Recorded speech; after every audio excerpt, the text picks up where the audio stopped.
Hello friends, कैसे हैं आप सभी। आशा करता हूँ आप सभी अच्छे होंगे। आप सभी का हमारे यूट्यूब चैनल फिनटॉक में बहुत बहुत स्वागत है। तो दोस्तों, आज हम बात करने वाले हैं कि स्टॉक मार्केट में कितने तरीके के स्टॉक्स होते हैं। जब आप स्टॉक मार्केट में काम करना शुरू करते हैं तो यहाँ पे बहुत तरीके के स्टॉक्स होते हैं। कुछ सेक्टोरियल होते हैं, कुछ को हम सेक्टर के हिसाब से डिफाइन करते हैं, कुछ को हम मार्केट कैप के हिसाब से डिफाइन करते हैं। तो हम आज इसी के बारे में डिस्कस करेंगे कि हम स्टॉक मार्केट में जब आते हैं तो हमें किस तरीके के स्टॉक्स में काम करना चाहिए, किस तरीके के स्टॉक से दूर रहना चाहिए। हमें यहाँ पे जब हम स्टॉक्स मार्केट में काम करना शुरू करते हैं तो हमें बहुत तरीके की नॉइस मिलती है, मतलब कि न्यूज़ से, ऐड वगैरह से, कि हम एक पर्टिकुलर इस तरीके की कंपनी में इस तरीके की कंपनी में हम इन्वेस्टमेंट करें तो हमें अच्छा रिटर्न मिलेगा, या मतलब कि हम मल्टीबैगर बन जाएगा। इस तरीके के बहुत सारे न्यूज़ और फेक न्यूज़, या हम किसी ने हमें रिकमेंड कर दिया कि हम पर्टिकुलर इस स्टॉक में इन्वेस्ट कर दें या ट्रेड कर लें तो सही है। तो आज हम इसी सब चीज़ों के बारे में डिस्कस करने वाले हैं। दोस्तों, मैं आपको पहले बता दूं कि आज जो भी मैं बताऊंगा आपको कैसा आपको हमारी बातें कैसी लगी, ज्ञान आपको हमारे वीडियो से कुछ नॉलेज मिला या नहीं मिला, तो आप हमें कमेंट करके जरूर बताएं। और हमारा वीडियो अगर आपको अच्छा लगे तो प्लीज़ हमारे वीडियो को लाइक जरूर कर दीजिएगा और हमारे चैनल को सब्सक्राइब करना ना भूलिए, जिससे कि हमारी आने वाली वीडियोस की नोटिफिकेशन आपको मिलते रहे। तो दोस्तों, आज चलिए शुरू करते हैं आज का वीडियो। तो दोस्तों, आज हम बात करने वाले हैं कि स्टॉक मार्केट में कितने तरीके के स्टॉक्स होते हैं। तो सबसे पहला जो क्राइटेरिया है वो है मार्केट कैप के हिसाब से। कुछ होते हैं जो बहुत बड़े मार्केट कैप का होता है, जैसे कि लार्ज कैप कहते हैं। उसके बाद एक होते हैं जो कि मिड रेंज में आता है, जैसे कि मिड कैप स्टॉक्स कहते हैं। और कुछ होते हैं जो उससे छोटे, जो स्मॉल कैप कहते हैं, और थोड़े से और उससे भी छोटे होते हैं, जैसे कि मैक्रो कैप कहते हैं। तो चार कैटेगरी, बेसिकली चार कैटेगरी में स्टॉक मार्केट कैप के हिसाब से चार कैटेगरी में स्टॉक्स को डिफाइन किया गया है कि large cap, mid cap, small cap and macro cap. कुछ एक एक्स्ट्रा भी लोग कहते हैं कि पेनी स्टॉक्स दोस्त फ्रेंड ऐसा है कि पेनी स्टॉक मतलब कि जैसे 2, 4, 5, 10 रुपए के पेनी स्टॉक एक डिफिनेशन नहीं है। कुछ लोग 50 रुपए से नीचे वाले स्टॉक्स को पेनी स्टॉक कह देते हैं, कुछ लोग 10 रुपए से नीचे वाले को पेनी स्टॉक कहते हैं, कुछ 100 रुपए से नीचे को पेनी स्टॉक्स कहते हैं। तो क्या डेफिनेशन हर किसी का अलग अलग है, लेकिन अब मोटा मोटा ये लेके चलिए कि जो कम पैसे में मिलते हैं, जैसे 3 रुपए, 4 रुपए, 10 रुपए, 5 रुपए, इस तरीके के जो स्टॉक्स होते हैं उसे पेनी स्टॉक्स की कैटेगरी में रखा गया है। और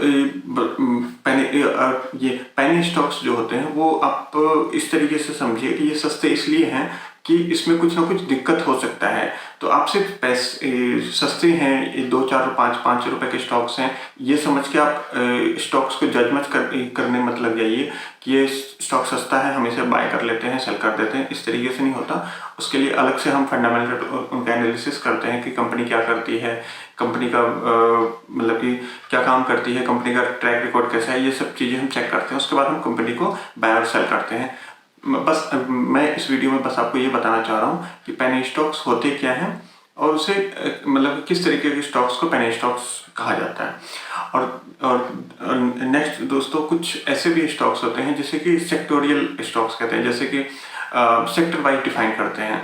इसमें सारे मर्ज हो जाते हैं। जैसे फॉर एग्जांपल IT सेक्टर है, फाइनेंस सेक्टर है, बैंकिंग सेक्टर है, FMCG सेक्टर है। तो इस तरीके से बहुत सारे सेक्टर होते हैं जिससे कि मतलब कि स्टॉक्स डिफाइन होते हैं। जैसे फॉर एग्जांपल रियल एस्टेट है, तो कुछ कंपनी ऐसी होती है जो रियल एस्टेट में काम करती है, कुछ होती है जो रिटेल में काम करती है, जो रिटेल स्टॉक्स होते हैं। कुछ स्टॉक्स ऐसे भी होते हैं जो कि हेल्थ केयर, मतलब हॉस्पिटल से रिलेटेड में काम करती है, जैसे कि फार्मास्यूटिकल है, हेल्थ केयर है, इस तरह कुछ इंश्योरेंस सेक्टर में काम करते हैं। तो इस तरीके से बहुत सारे सेक्टर वाइज भी स्टॉक्स होते हैं कि पर्टिकुलर, फॉर एग्जांपल मुझे अगर इन्वेस्ट करना है, एग्जांपल मैं बता रहा हूँ, मुझे मान के चलिए मुझे फार्मा स्टॉक्स में इन्वेस्ट करना है, फार्मा सेक्टर में इन्वेस्ट करना है, तो मैं फार्मा सेक्टर के स्टॉक्स को फिल्टर करूंगा, मतलब कि जहाँ से भी हम सर्च करते हैं। मैं आपको आने वाली वीडियोस में बता दूंगा कि हम स्टॉक्स को कहाँ से सर्च करते हैं, कि ये कौन से, जैसे फॉर एग्जांपल फार्मा सेक्टर में कौन कौन सी कंपनी काम करती है, तो हम फिल्टर डालेंगे, हमें फार्मा सेक्टर से रिलेटेड सारी कंपनियां मिल जाएंगी कि फार्मा सेक्टर में ये कंपनियां काम करती हैं। अगर मान के चलिए मुझे बैंकिंग सेक्टर में कौन कौन सी कंपनियां काम करती हैं, वो हमें बैंकिंग सेक्टर से रिलेटेड सारी कंपनियां का लिस्ट दे देगी। और बैंकिंग सेक्टर में भी इस तरीके से भी डिफाइन किया गया है कि प्राइवेट बैंक और गवर्नमेंट बैंक।